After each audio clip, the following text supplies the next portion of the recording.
Alam niyo po ba na tayong mga Pinoy, sa buong Southeast Asia, pangatlo po tayo sa may pinakamahilig sa matatamis. Meron tayong ube, leche flan, halo-halo. At syempre, pag sobra po yung matatamis sa pagkain natin, may kapalit yan na diabetes. Pero paano kung sabihin ko sa inyo na merong pagkain na sobrang tamis, mas matamis pa sa soft drinks mo, pero punong-puno ng sustansya? Yan ang pinya. You like pina coladas, getting caught in the rain. Ang problema po sa pinya, ako personal ko tong problema and na-encounter. Kapag bumibili tayo ng pinya sa mga supermarket, sa mga tindahan, sa mga palengke, mahirap makakita and mahirap makabili ng matatamis. Ako, pag bumibili po ako sa mga mall, kala ko matamis na talaga yung nabili ko, pero pagkahiwa ko sa bahay, ang asim-asim. Kaya nagpunta po tayo ng Bukidnon at inalam natin kung paano ba and gaano ba ka-technical ang pagtatanim ng pinya.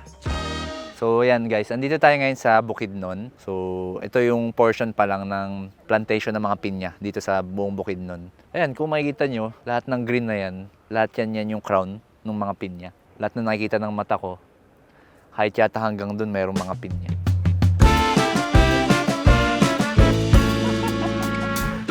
So, try natin magtanim ng pinya. So, ito meron tayong mga PPEs, yung gloves of course. And naka-boots tayo. Meron tayong parang apron. Paano ito sinusot? Ganito daw. Gets ko na. Diba? Parang hindi. Parang mali. Paano pagsuot nito is, ito yung nasa harapan, saka ipapasok mo lang yung paa mo dito. Sa paa pala. Sa kamay ko na yalagay ka na. Diba? This is the seed samples we have. In Sweet 16 operations, we have two types of seeds. We have one is the slips and the other is the suckers. Here is the slips. It grows in the upper portion of the peduncle. This is where the fruit. That's where the fruit used to be. A few months before the fruit is harvested, the slips will start growing. The sucker. Ayun, mas malaki pa. Yeah, this is the mother plant. Oh, so it comes from the main stem of the mother plant. We So call it's it like the mother this. plant. So it's like this. Oh, that's where Ayan. the fruit is. Ayan na.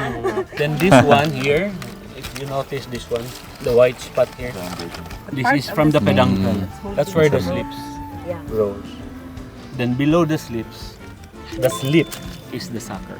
Sir, parang ang one of the most common misconception sa pinya, yung kala nila yung buto yung gitna, di ba? Tama ba ako? Kasi ako yun yung pagkakalam ko. Yung naiiwan sa hindi kinakain. Akala ko yun yung buto.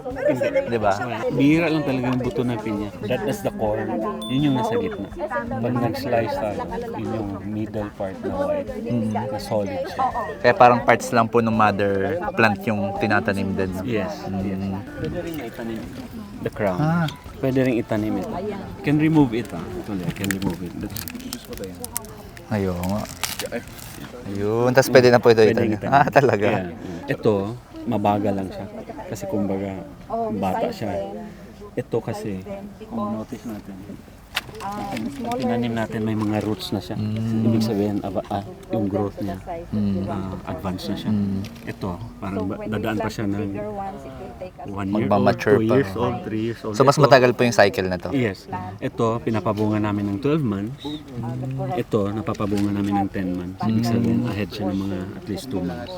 Ito namang sucker, ito. Ahead din siya yung growth niya. Ahead din ng mga 2 to 3 months. In a regular cycle, pag pinapabunga namin ng 12 months, ito kayang pabungain naman 10 months. Minsan 9 months. So, siya po yung pinakamabilis. Yes. Yung mga sucker. Yes, yes.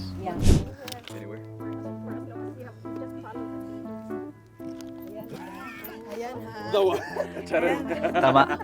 Tama po. Sabi ni Kuya, okay lang. Ayusin ko naman yan mamaya. Sakto po ba? Pag baon mo, pag kunin mo na, saka mo na i-ano doon. Ito yan. Pag ganun. Magandun daw yan. Gandun po ba? Lahat ng beds po. Pagod guys. Anong oras na? Hapon na. Ito na yung na-accomplish natin. Thank you Del Monte. Sana i-hire nyo ako.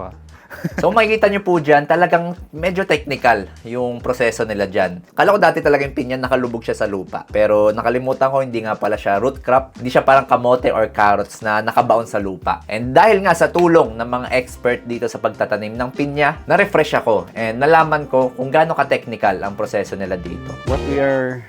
What is in front of you is the Del Monte drone sprayer. It's a DJI Agras T50 model. 50 meaning the capacity is 50 liters. Before spraying, we have a mapping drone. Yung maliit, we call it the Mavic. So if we spray that field, we fly first the Mavic for the mapping. Then what the data that's being taken from the Mavic mapping drone is being fed by the sprayer drone. That's where the flight path is. So hindi siya pwedeng magkakamali. Kasi once the remote is being held by Jan, the flight path is already there. Ayan na. Yung mga strobe lights na. Wow!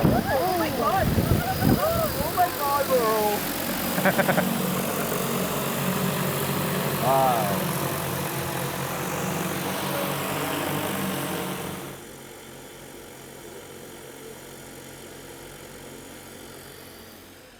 Yung mga pilots natin are ka-up license.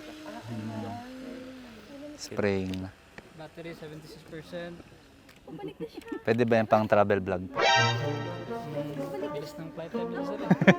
Ito pong plantation sa Bukidnon ang isa sa largest na plantation sa buong mundo. Ang eksaktong measurement po nito nagraran ng 25,000 hectares. So sobrang laki po talaga niyan na pag pumunta kayo ng outer space, pag tumingin kayo sa Earth, makikita nyo po doon yung plantation ng Bukidnon. Ganon siya kalaki. Perfect po itong Bukidnon sa pag-grow ng mga pineapple kasi po tamang-tama yung elevation ng lupa nito, tamang-tama rin po yung climate, and napakaganda ng lupa.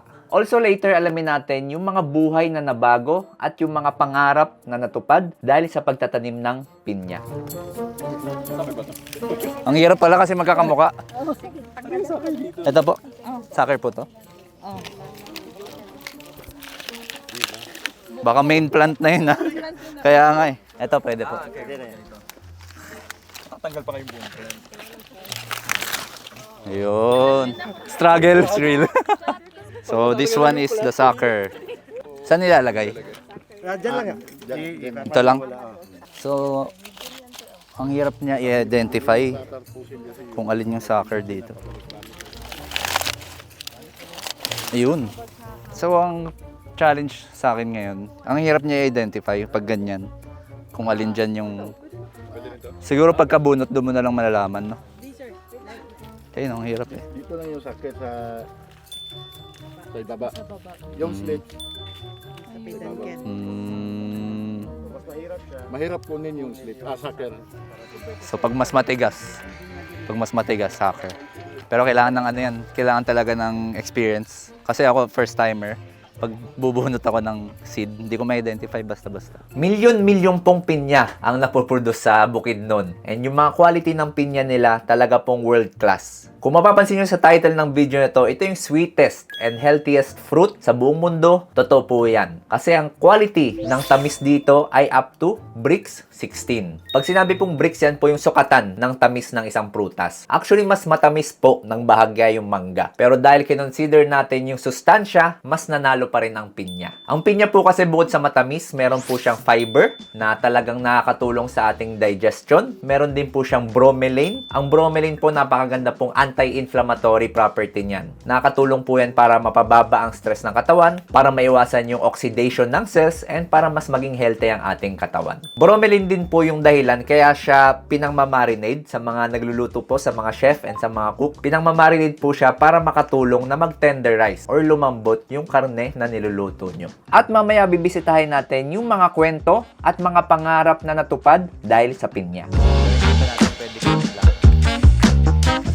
Fresh fruit harvest, meron tayong boom harvester machine. Gaya ng makikita nyo, nilalagay yung bunga tapos lulod natin doon sa truck. With yung specs na for the day. Kasi may iba't ibang specs according to market. Kung anong gano'ng kalaki yung pack size at saka yung color. Pero nagmamanual din po kayo na. Yes, doon sa taas meron tayong isang grupo manual. Ito yung sa boom. Tapos per day po nakakailan kayong pineapple?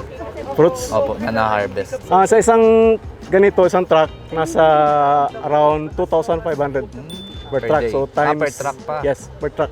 Kung 10, makakuha ka ng 10, so that's times 10. For today, around 25 times 120. Kasi iba pa po yung sa manual na na kinukuha. Manual harvest. Oh, iba rin yan. Okay, tapos. Akit ka na doon. Important nga yung PPE. No? Yes. Kasi nakakatusok Matutusok siya. ka. Pwede na po ito kunin, itong mga to? Or may pinipili nyo pa po? So marami dito mga bunga, pero hindi pa natin pwede kunin lahat. Kasi may Yung mga, ganito, Dok. dapat ganyan. Ah. Yung Ganito or mas marami yung yellow? sa baba. Yes. Sa baba. Ah, itong kulay na to. Ah. Kasi pag dumadami yung yellow, ibig sabihin Nagihinog nun, na. mas hinog siya. So kunyari to kuya, hindi pa, no? Ah. Kasi green na green pa siya. Wala eh, puro hilaw. Wala tayong nabunot, guys. So minsan pala wala talaga. Meron talaga dyan. Ba't ako pa wala? Wala ka nakita. Wala akong nakita. Niloko ko ni kuya, wala daw eh. So kanina di tayo nakakuha ng hinog. Pero ganito dapat yung itsura daw. So kung papansin nyo, ito green na green pa yung taas. Pero pag nag-yellow na yung bottom, pwede na yan kunin. Kasi yan yung sign na may hinog na siya. Kita mo paano mabuksan. Wow! Fruit Ninja. Fruit Ninja! Pak, pak, pak, pak, pak, pak, pak. Ah, walang galan, sir. Walang galan. At alam niyo po ba, isa to sa pinaka-interesting na fact na nalaman ko dito sa Bukidnon. Yung buong plantation na sobrang laki nakita sa outer space, para na siyang isang malaking community. Merong mga church, merong mga ospital, merong mga paaralan, at merong mga tahanan. And yung mga nagtatrabaho po dito, yung mga empleyado nila, pagdating sa farmers, sa mga nasa office work, etc., lahat po sila halos magkakamag-anak na. Kasi multi-generation na po yung pinagdaanan ng plantation na to. Matagal na to, Doc, na itayo yung ospital? Itong hospital na to, it's been mga 80 years already. Hello, this is Dr. Sikat. Hi, This Doc. is Dr. Resma. So basically, this is not hindi siya tulad nung mga ang gagara ng mga private hospitals natin in the city. This is just small. Pero this hospital is built with a big purpose, which is to serve the people. Kasi kung tatanungin natin, ano ba pinaka-importanting asset ng company? Hindi naman yung pinya, hindi naman yung pine field, hindi naman yung pineapple field. It is the people. So yun ang pinaka-importante sa amin na asset. So mostly po, ang mga trabaho doon is labor. Yung papa ko, nagli-labor lang siya. Kung may ipapagawang bahay, doon siya pumupunta. Tapos yung mama ko naman is farmer. Siya talaga yung nag-handle ng mga farm works. Kung may spray, siya yung nag-spray. Siya lang yung maisa sa bukid talaga. Nung nalaman ko na may academic scholar for Del Monte, kasi yung teacher ko yung nagsabi na mayroong academic scholar. So, pinatawag yung mga honor students, may qualifying examination. Kailangan ng 300 pesos. Yung 300 pesos na sobrang, ang laki nung 300 pesos.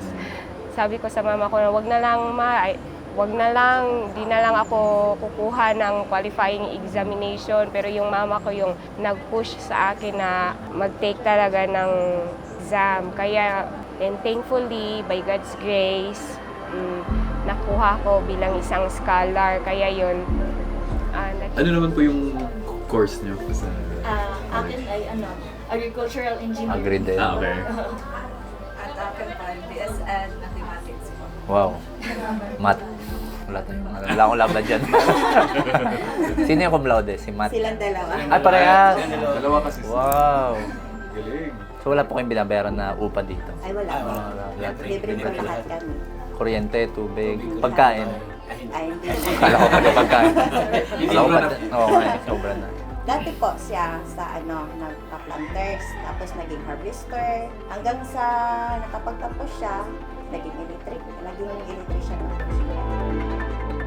Nakakatuwa pong malaman na dahil sa plantation na to and dahil sa prutas na pinya, nagkaroon tayo ng mga scholars, natulungan natin yung iba't ibang pamilya at napapasa pa nila yung mga benefits sa magiging anak nila at sa mga next generation pa. Very unique po yung gantong klase ng community or sabihin nating business na talagang involved po yung bawat kamag-anak and bawat tao sa kanilang lugar. At bukod nga po sa mga natulungang tao ng prutas na to, ano pa nga ba yung mga benefits ng pinya sa katawan ng tao? Of course, pinya napakayaman po sa vitamins vitamin C. Ang vitamin C po ay ang number 1 source natin ng magandang immunity. Mayaman din po ito sa mga tinatawag nating antioxidants. Nakakatulong po yan para lumakas ang ating puso and maging malayo tayo sa mga iba't ibang chronic diseases.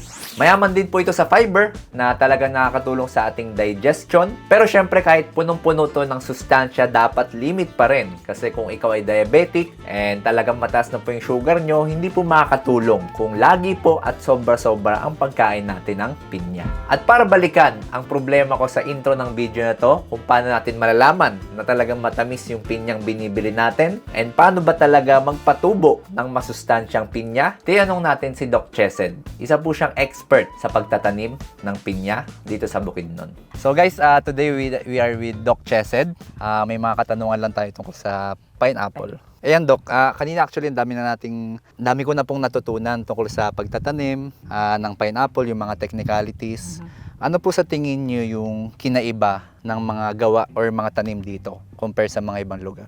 Tanim as in the crop or other The pineapple? pineapple. The pineapple plantation. Opo. We are in an ideal elevation of the field. We plant this fruit from anywhere from, we go up to as high as 1,000, but for this variety, we don't go up to that high. We go up only to about 750 meters above sea level. Do you think, Doc, yung mga pag sinusunod natin yung elevation, yung proper timing ng pagtatanim, nakaka-affect ba siya sa quality mismo ng pineapple? Yes, because elevation affects the sweetness. If we go very high elevation, then the acidity tends to be higher, meaning the fruit will be more sour. They are sweeter at lower elevations, less acidic. Kunyari po ako mamamalengke, kasi ito po problem ko personally. Pag pumipili po ako ng mga prutas, inaamoy ko, kunyari mangga inaamoy ko, so amoy matamis. Kaso pag inuwi ko na sa bahay, maasim pala. Ano po yung tip nyo pagdating sa pinya? Paano ko masasabing matamis yun? Color. The color is already like this. So normally the pineapple color comes from bottom pataas. Because the flowers also start from here and then they go up here. So this one is younger, that one is older. And the smell also. Pwede rin po. Yeah. Amoy nga. Meron nga. Yeah. So mas smelly yata dito sa baba. Oh, kasi yan yung riper. hinog. Yeah. Sa size po ba may difference? Wala naman. Sa size, no, there's no difference, but normally the bigger fruit ripen ahead when you are already in the field and you are harvesting. The bigger fruits tend to come out ahead than the smaller ones. So when the field is already about to be completed, it's really the smallest fruit that stay behind. Naiiwan yung mga... Naiiwan siya because ripening is slower. 2 months difference po ba or 2 to 3 months? Ang difference between the big fruit and the akong if it's very well, if the forcing is good, maybe it would be take mga 2 weeks.